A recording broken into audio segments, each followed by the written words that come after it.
Good morning, mammals. Today we're on our way to the Mexican border. Gonna go down to the junkyards. They're all down there right off the 905 freeway. And they're kind of by the jails and a little bit of farmland, ranch land kind of deal. But yeah, gotta get me a transmission for the old 4Runner. So I found this guy through Marketplace. He was selling some other Toyota parts and I just said, hey, are you a junkyard? I need this transmission, what do you got? And he said he had one with 134,000 miles on it. And he'd give me a 60-day warranty and 350 bucks. So I was like, hey, you know, that's the best deal I've seen so far, and it's got a little warranty action on it. So I'm like, all right, cool. So I'll take that, and then hopefully it'll be all good. We'll install that one. So I've never done a rebuild on an automatic transmission. I've done several manual transmissions. I've done services on automatics like filter, stuff like that. About a year and a half ago, I lost a solenoid in the 4Runner here, second shifter solenoid or something. So I found a set of those online and I replaced those myself, but that was really easy. Like they're just accessible, like you're changing the filter, kind of just pop a couple bolts. The transmission kind of never really was right after that. And a lot of people tell me it's like because the fluid, you take the fluid out, you know, it like has a weird effect. It just kind of vibrated a lot. It seemed to function normally, but then all of a sudden just started having problems. And first gear was like really grinding. I thought maybe I broke my flex plate because these are known to crack, I guess. In first gear now, it kind of feels like if you've ever driven a car that has brakes that are metal on metal, that's how it feels up until about 10 miles an hour, until it gets out of low gear, and then it's okay. But yeah, I want to figure out how to rebuild my transmission, and so I'm trying to get the cheapest possible solution to give me another 100,000 miles maybe, or 50,000 miles, so that I can have some time to figure that transmission out, not be rushed or in a pinch and have to throw it in. And you know, I want to take it out, take it apart, really figure it out, you know. So that's the plan. So anyways, we're just about down here. I gotta dig out my maps and see where I'm at exactly. I think I need to make a left up here shortly. But anyways, yeah, we'll see you at the junkyard. But yeah, we're down here by Brown Field. That's an airstrip right there.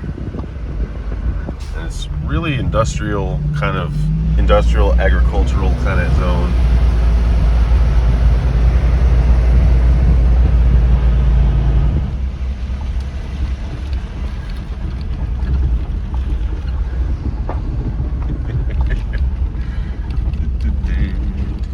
So yeah, there's just all these different scrappers. So I'm down here at the junkyard. They're digging me up a transmission right now and an AC compressor. But yeah, it took a second to find the place. There's a ton of spots down here packed into one small alley. I love coming down here. It's awesome.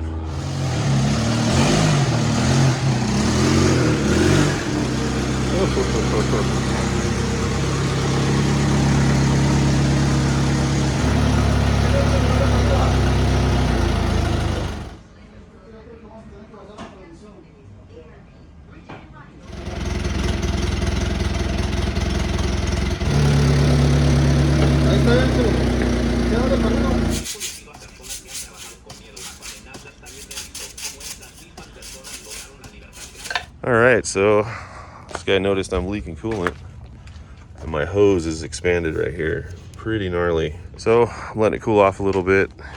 He's trying to find me a hose for the radiator just in case. And we've got the transmission and the AC compressor and the torque converter all loaded up and we're ready to rock. And this little girl's gonna drive me home. Are you driving? Huh? Yes. Just being patient, chilling. All right, so he didn't have an extra hose, so I'm just gonna baby this thing home and see how it goes. But we've got our transmission, torque converter, AC compressor, we got our pupster, and we're hitting the road. So no whammies, wish me luck. Getting on the freeway again. My temperatures are fine.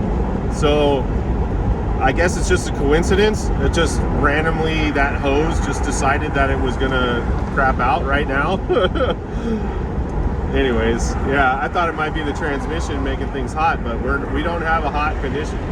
So yeah, we're back on the freeway on the way back to the shop. Really happy with that interaction. Those guys are really cool. It was cool to see their whole setup, you know, how they pack everything in there and yet still have it organized. Like, that was pretty impressive. And it was 390 bucks total out the door. And he even gave me a couple tools for the road just in case I have to mess with something because I didn't bring my tools. which is a rarity for me, but needed room for the doggo and for the transmission. So anyways, this thing smells like gas. Got to get it out of the car. The dog doesn't really know what to do with herself right now. Now I got to fix my rad hose. I've got some in the shop though. I think we'll be fine. Gonna grab some lunch and hopefully make it back without having this hose explode. So wish me luck. All right, so we made it back to the shop. 4Runner still dripping from that radiator hose, but aside from that, it seems to be okay. It'll probably burst at any moment, so I'm gonna fix that first and foremost. The bulging hose here, it decided to leak. That is probably way over tightened. Probably because it was leaking. Ooh, yeah, it's got a split in it. Look at that. Wow, that's really bad. I just barely touched that and it did that. Yikes. So it's this crazy bendy hose that's like 50 bucks and no one's got them right now. But when you're a hot rod guy, you got lots of random stuff. And this is a bendy sucker with pretty much the same inner diameter, but it'll go from there to there, no problem. So we're gonna drain this coolant out and then we're gonna install this puppy and we should be good to go. Some mice were living inside of it though, but seems like it's okay. See their little footprints?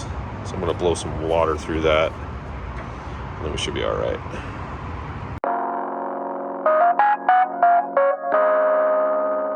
All right, so I got the hose out. There's like a big old mess. Looks pretty old, but it's still there. So we'll just throw another hose on it.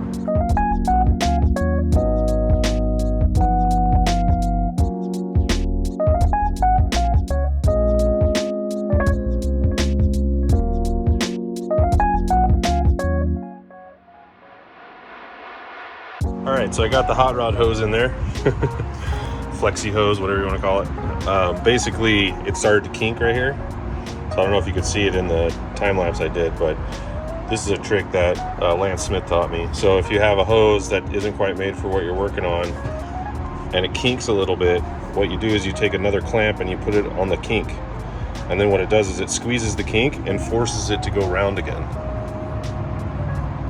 So that would have a big flat kink that would make it be a bottleneck, but because I put the clamp on it, now it's round again and it'll allow flow to go through. So I double clamped both sides this time so we won't get that expansion problem again. So yeah, this should be good. I'm gonna refill the system and run it.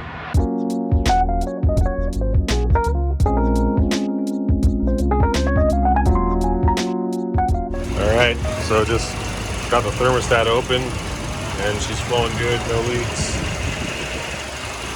Clean up these tails up here, probably just safety wire them around. That's usually what I do. Pull a safety wire, pull it all the way back around and wrap it around that. It looks pretty trick. The AC compressor, the clutch is fried.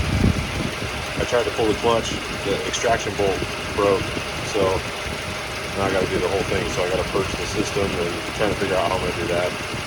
All right, so we've evacuated all of our Freon, refrigerant, whatever the hell, and we've recycled it properly. So that said, let's get this off of here.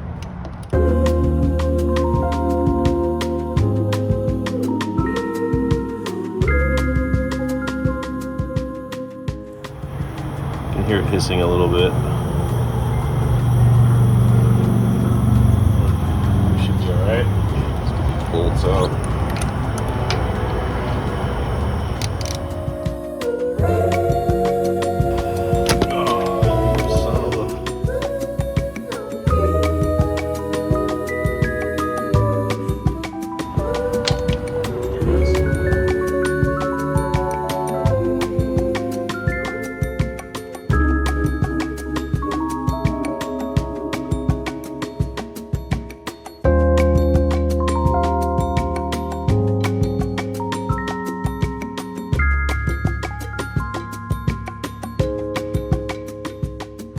Turns out these just have a basic O-ring with a taper and they look really, really good.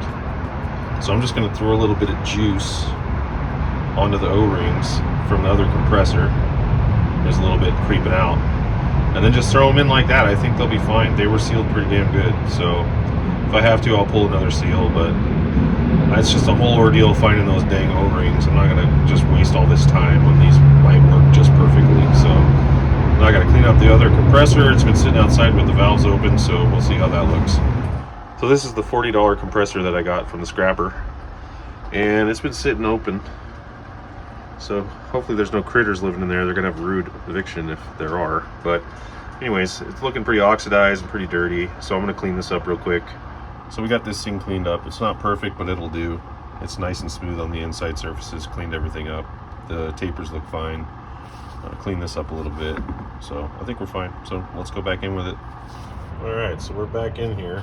And I'm thinking I'm just gonna go out the same way I came in. Or wait a minute, I think I'm gonna go in the same way I came out, which is up through this orifice right here, boom. Now,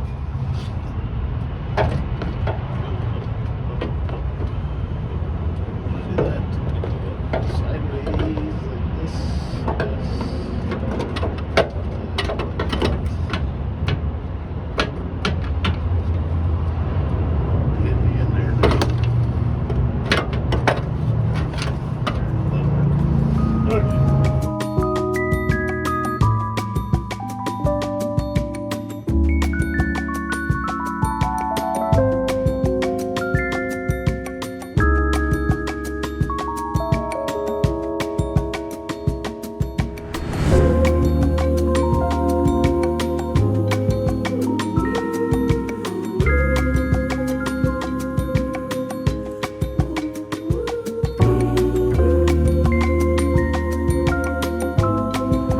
That's it.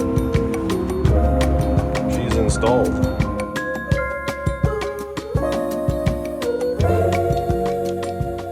Roger Escondido. It is super hot. Helping my friend Eric do some fork seals on a 450R that he's going to sell, and he's helping me out evacuating the moisture from my AC unit. So we're multitasking.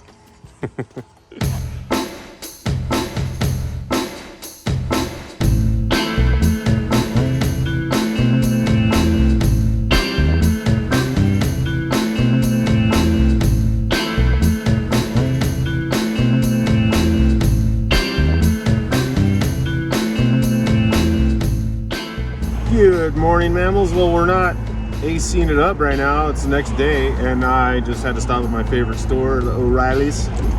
They are by far the best auto parts store out there, and they're not paying me to say that. Always try them first. Anyways, we got our R134A extra can. We got our belt, which is $30. I don't know. So yeah, so today it's gonna be 81 degrees with 89% humidity, which is really weird for San Diego, but we just hit the swap meet, and I got to get a video up on the YouTubes for y'all, and then I'm gonna do this AC stuff. So hope you guys are having a good Saturday, and I'll catch up with you in about 1 second. All right, so we're back in the engine bay. We're getting the AC belt on, and we're getting it recharged.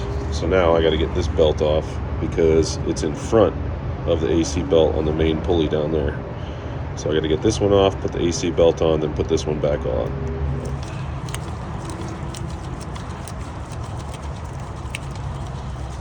Alright, looks like it's already coming off a little bit. Yep.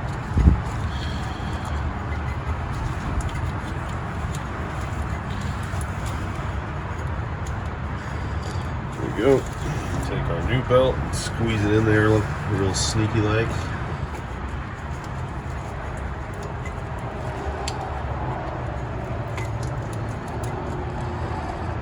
Come on.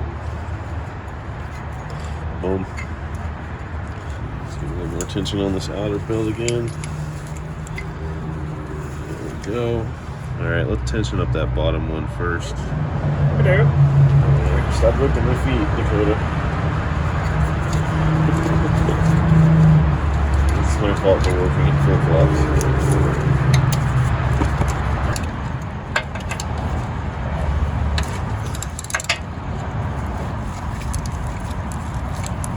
Okay, and pull that down around. Maybe we got enough. get it on right now. It's possible. Dropping crud on myself. Okay, let's go in a little more.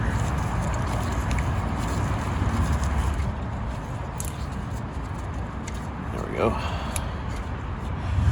Tighten this now. A little tight down here. Release it there. There we go. That is a 100% feel thing. So don't ask me to explain it to you because I don't know how it works. Okay, let's go put the other one back on. Alright, AC belt is in. Let's put our power steering belt back on and realign it because it just came off. Alright.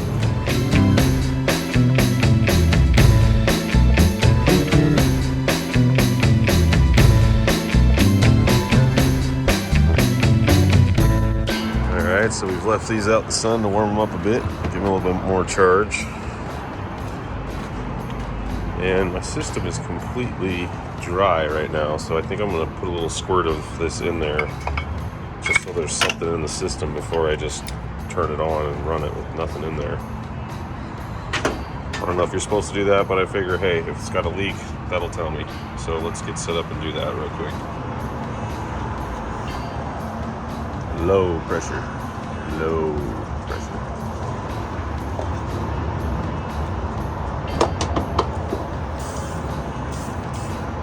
Alright, that gave us some juice, this guy.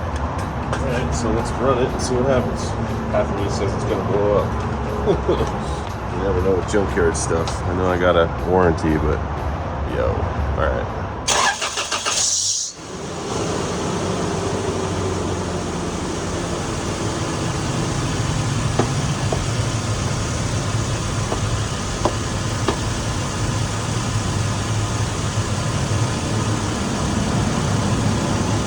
So I was charging it up and this was not lighting up, this little AC button here. Uh-oh. So I just went and checked over here. We got our AC fuse, which I pulled right now, and she broken. So I don't know if I have any of these. So I got to figure that out. All right, so we've got our light back on. I just pulled the fuse from the defroster or the defogger. I think it's that wire in the back window. But anyways, so that's in there, and I got it on full blast, cold, recirculating, so now I'm gonna fill it. All right, I'm really excited. It's been a long time, probably 2 years since I had AC, and I'm stoked. Now I gotta mess with that transmission, so let's dig right into it.